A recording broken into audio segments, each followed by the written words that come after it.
დავითისა და გოლიათის შესახებ ბიოლოგიური და ისტორიული მტკიცებულებები არ არსებობს და არც არასდროს არსებობდა. ერთადერთ მტკიცებულებას ბიბლია წარმოადგენს. ბიბლია კი მოგეხსენებათ ინფორმაციის საკმაოდ არასაიმედო წყაროა. დავითის შესახებ ძველ ებრაულ წყაროებში უამრავი ცნობები მოიპოვება. მათში ეჭვი არასდროს არც ერთ ისტორიკოს არ შეპარვია. შეიძლება ითქვას, რომ დავითი ბნელეთიდან აღსდგა, რათა ისრაელის მეორე მეფე გამხდარიყო.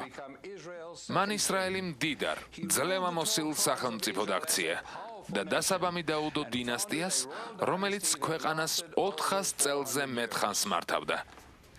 ნუ თუ მეფეთა პირველ წიგნში აღწერილი დავითისა და გოლიათის ბრძოლის ამბავი მხოლოდ წარმოსახვის ნაყოფია. იქნებ ეს ისტორიული დოკუმენტია, რომელიც წარსულის მნიშვნელოვან მოვლენებზე მოგვითხრობს. ბიბლიის თანახმად დავითისა და გოლიათის შერკინება დაახლოებით 3000 წლის წინათ ქანაანის მიწაზე, სოკოთსა და ყაზეკას შორის გაიმართა. ფილისტიმელთა კარგად შეიარაღებულმა ჯარმა იუდეველთა უძველეს მიწაზე ბანაკი დასცა. თუმცა მათი მძიმე აღჭურვილობა და ეტლები ამ კლდოვან ადგილებში საბრძოლველად არ გამოდგებოდა. იუდეველები, რომელთაც საული სარდლობდა, გამოუცდელი მებრძოლები იყვნენ. წყემსებისა და უბრალო მიწის მუშებისაგან შემდგარი არმია საკუთარ მიწა-წყალს ბრინჯაოს ხანის მოძველებული იარაღით იცავდა. სახელგანთქმულმა მხედართ მთავარმა აბენირმა ისინი საუკეთესო მეომრებად აქცია. ისინი მშობლიურ მიწას გააფთრებით იცავდნენ.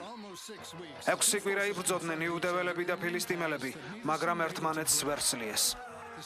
მრავალრიცხოვანმა ფილისტიმელებმა საულის არმია კლდოვან მთებში მოაქციეს, მაგრამ მაინც ვერ დაამარცხეს. იუდეველი და ფილისტიმელი მეომრები ისე დაიქანცნენ, რომ ღმერთს ევედრებოდნენ ბრძოლა მალე დაესრულებინა. შეჩერდი. ვინ ხარ? საიდან მოდიხარ? სახედარს ნუ ეფარები. დავითი ვარ, იესე ბეთლემელის ვაჟი. ჩემი სამი ძმა ისრაელის ჯარში იბრძვის, სანოვაგე მოუტანე მათ. განა არიცი, რომ აქ ფილისტიმელები დაძრწიან. წამოდი, წამომყევი, წამოდი. თითოეულ გვარს მეომრებისთვის საკვების ბრძოლის ველზე მიტანა წესად ჰქონდა. ბეთლემელმა იესემ თავის ვაჟებთან და მათ სარდლებთან სანოვაგე დავითს გაატანა. დავითის თვალწინ უჩვეულო სანახაობა გადაიშალა. ისრაელიანო, მე გათელი გოლიათი ვარ. მე თქვენ ბრძოლაში გიწვევთ. რომელი გაბედავთ თქვენ შორის ჩემთან შერკინებას. თუ ერთი მამაცი მებრძოლი მაინც გყავთ, გამოვიდეს და მე შემებრძოლოს ღორებო.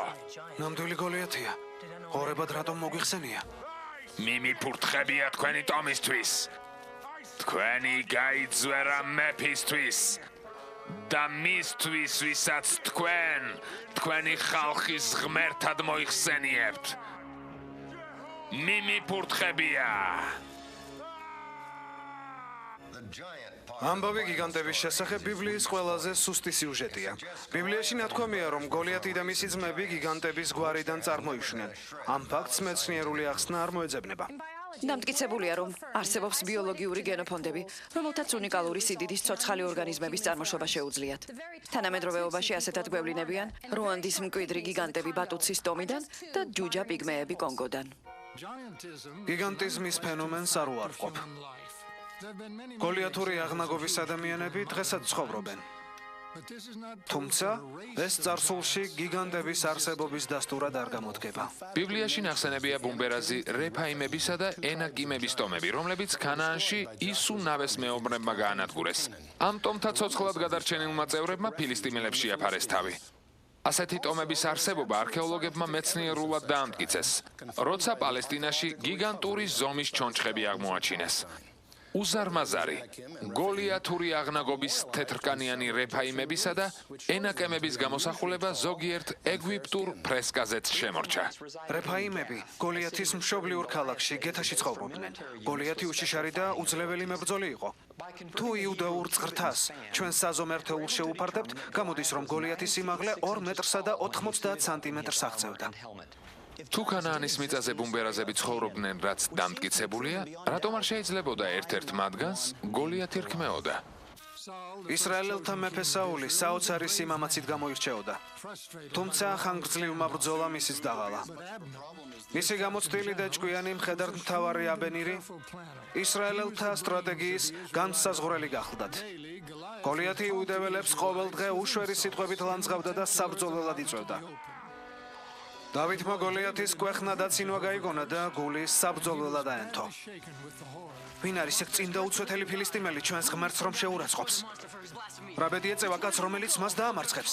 ხმა ჩაიწვიტელა აწირაკო შენს ძმებს ნუარცხენ ის ხომ სამკვდრო სასიცოცხლო ბრძოლაში გვიწევს გოლიათის კვეხნა და წინვამ დავითს გული ადგინა. ის მაშინვე მეფესთან გაეშურა. მეფის გარავში აბენირი ხელმწიფეს არწმუნებდა მისი გეგმით ემოქმედად. ეს არც ისე ადვილი იქნება აბენირ. შენი გეგმის ვერაფერი გავიგე. რისი იმედი აქვთ ფილისტიმელებს მძიმე აბჯრების საბრძოლო ეტლებისა და ორთვალების თუ ეს საბრძოლო აღჭურვილობა არ ექნებათ ადვილად გამომკლავდებით აღჭურვილობას როგორ წავართმევთ? წინ ცხენებს შებმული ეტლები განალაგეს და კარგად გამაგრებული ბანაკი დასცეს. მათ მოისართა ორი რაზმი ფლანგებიდან შეუტევს ჩვენ კი ბანაკს ცეცხლს წავუკიდებთ შუბოსნები აქედან და აი აქედან შეუტევენ და მათი ჯარის შუაგულში აღმოჩნდებიან. ბანაკთან შეუმჩნევლად როგორ მეიპარებით? მცველები ბრმები ხომ არ არიან? მათი ყურადღების მოსადუნებლად ცეცხლს გავაჩაღებთ. ყველა ხანძრის ჩაქრობა შეეცდება. გამატარეთ, დაუყოვნებლივ მეფეს უნდა ვეახლო. გარავში შემიშვით.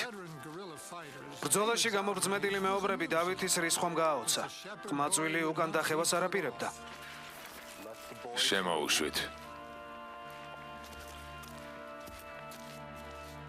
მიუხედავად იმისა, რომ მეფე საულმა დიდძალი ჯილდო დააწესა, გოლიათთან შერკინებას ერთი თვის მანძილზე ვერავინ ბედავდა.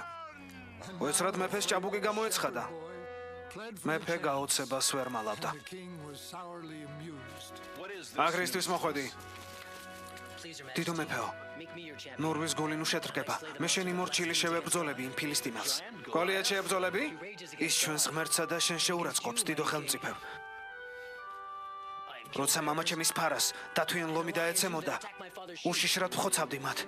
წინ დაუცვეთელ ფილისტიმელსაც ადვილად გავუსტორდები. გოლიათთან შებრძოლება დავითს მტკიცედ ჰქონდა გადაწყვეტილი. აბენირს ერთმა აზრმა გაუელვა. ნუ თუ სიცოცხლეს არაფრად აგდებ და მზად ხარის დაუფიქრებლად გაიღო. ამ ქვეყნად უფალმა გამაჩინა. ჩემი სიცოცხლე მას ეკუთვნის.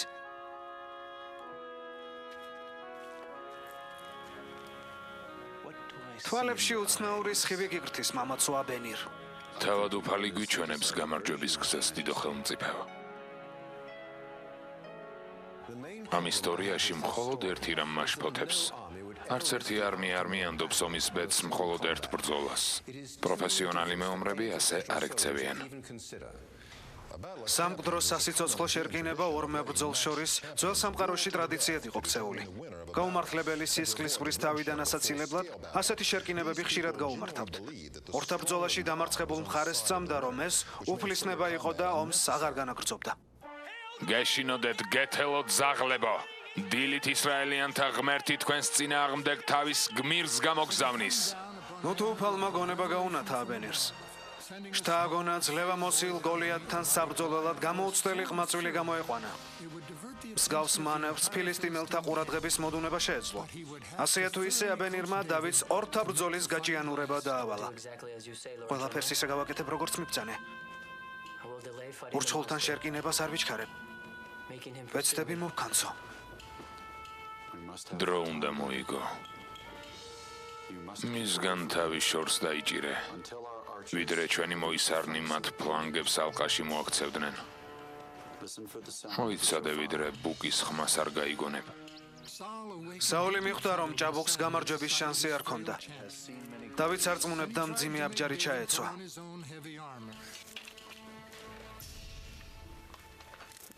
მომიტევე მეფეო, მაგრამ ამ აბჯრის ჩაცმა არ შემიძლია. მძიმე და მოუხერხებელია. ასეთი ხმლის ქნევას ნაჩვევი არა ვარ. რომელი იარაღით აპირებ გოლიათის დამარცხებას? ჩემი შურდულით. წყემს ის შურდულით? დიახ, დიდო ხელმწიფეო. მოისარს ისარი აქვს, წყემს კი შურდული. ბიბლიის თანახმად გოლიათს ტანთ დაახლოებით 100 კილოგრამიანი ჯაჭვის პერანგი ემოსა. ხარზე სპილენძის ჰოროლი გაედო, თავზე სპილენძის მუზარადი ეხურა და ფეხებზე სამუხლეები ეკეთა. აბა მითხარით, დავითის შურდული და გუდაში ჩაყრილი 5 რიყის ქვა ასეთ მეომარს რას დააკლებდა?